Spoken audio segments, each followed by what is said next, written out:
ষ্টুডিঅ'ত পোৱা নেত্ৰজিৎ বৰা চৰকাৰ গঠন কৰি একশ্যন আৰম্ভ কৰিলে হিমন্ত বিশ্ব শৰ্মাই সত্ৰৰ ভূমি বেদখল কৰা সকলক এক প্ৰকাৰৰ সকিয়নি মুখ্যমন্ত্ৰীৰ শীঘ্ৰে সত্ৰৰ ভূমিত চলিব উচ্ছেদ অভিযান যিসকলে সত্ৰৰ ভূমি বেদখল কৰি থৈছে তেওঁলোক সাৱধান হওক সতৰ্ক হওক কিয়নো সত্ৰসমূহৰ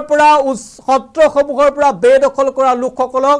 খেদি পঠিয়াবলৈ এতিয়া সাজু হৈছে চৰকাৰ অসমৰ সত্ৰ সুৰক্ষাৰ বাবে কঠোৰ ৰাজ্যৰ মুখ্যমন্ত্ৰী হিমন্ত বিশ্ব শৰ্মা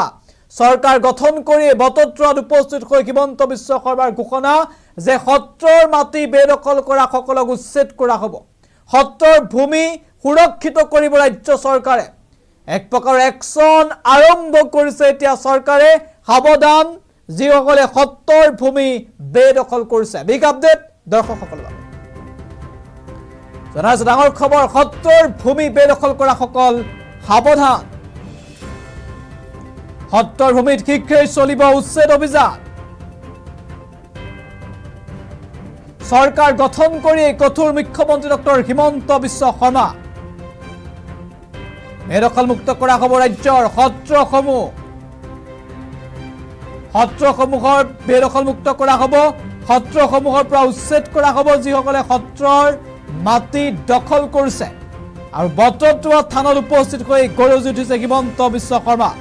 আৰু এই মুহূৰ্তত পুনে পুনে ডক্টৰ শৰ্মাৰ মন্তব্য আহি পৰিছে আগবঢ়াইছো আমি ইতিমধ্যে সত্ৰ আয়োগ গঠন কৰিছোঁ আৰু আমি সত্ৰ আয়োগেও খুব সোনকালে কাম কাজ আৰম্ভ কৰিব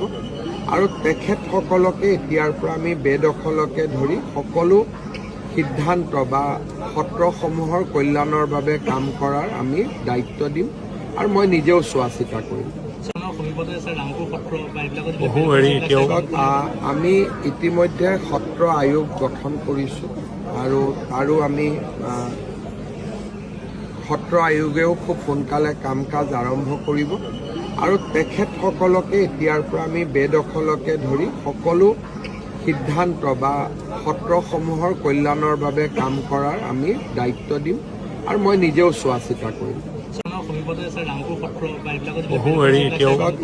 আমি ইতিমধ্যে সত্ৰ আয়োগ গঠন কৰিছোঁ আৰু আমি সত্ৰ আয়োগেও খুব সোনকালে কাম কাজ আৰম্ভ কৰিব আৰু তেখেতসকলকে এতিয়াৰ পৰা আমি বেদখলকে ধৰি সকলো সিদ্ধান্ত বা সত্ৰসমূহৰ কল্যাণৰ বাবে কাম কৰাৰ আমি দায়িত্ব দিম আৰু মই নিজেও চোৱা চিতা কৰিম আমি ইতিমধ্যে সত্ৰ আয়োগ গঠন কৰিছোঁ আৰু আমি সত্ৰ আয়োগেও খুব সোনকালে কাম কাজ আৰম্ভ কৰিব আৰু তেখেতসকলকে এতিয়াৰ পৰা আমি বেদখলকে ধৰি সকলো সিদ্ধান্ত বা সত্ৰসমূহৰ কল্যাণৰ বাবে কাম কৰাৰ আমি দায়িত্ব দিম আৰু মই নিজেও চোৱা চিতা কৰিম আমি ইতিমধ্যে সত্ৰ আয়োগ গঠন কৰিছোঁ আৰু আমি সত্ৰ আয়োগেও খুব সোনকালে কাম কাজ আৰম্ভ কৰিব আৰু তেখেতসকলকে এতিয়াৰ পৰা আমি বেদখলকে ধৰি সকলো সিদ্ধান্ত বা সত্ৰসমূহৰ কল্যাণৰ বাবে কাম কৰাৰ আমি দায়িত্ব দিম আৰু মই নিজেও চোৱা চিতা কৰিম উত্তৰ পূবৰ আগশাৰী শিক্ষা প্ৰতিষ্ঠান প্ৰতীক্ষা গ্ৰুপ অফ ইনষ্টিটিউচনছ 2026 বৰ্ষৰ বাবে আৰম্ভ হ'ল নামভৰ্তি প্ৰক্ৰিয়া B Pharm D Pharm BSc nursing BMRIT BMLT GNM BPT পাঠ্যক্ৰমৰ বাবে মুকলি নামভৰ্তি 17 এপ্ৰিলৰ পৰা আৰম্ভ হৈছে বিনামূলীয়া CWE কোচিং আজি যোগাযোগ কৰক এই নম্বৰত 9706321768 9181022366 আৰু 9181022377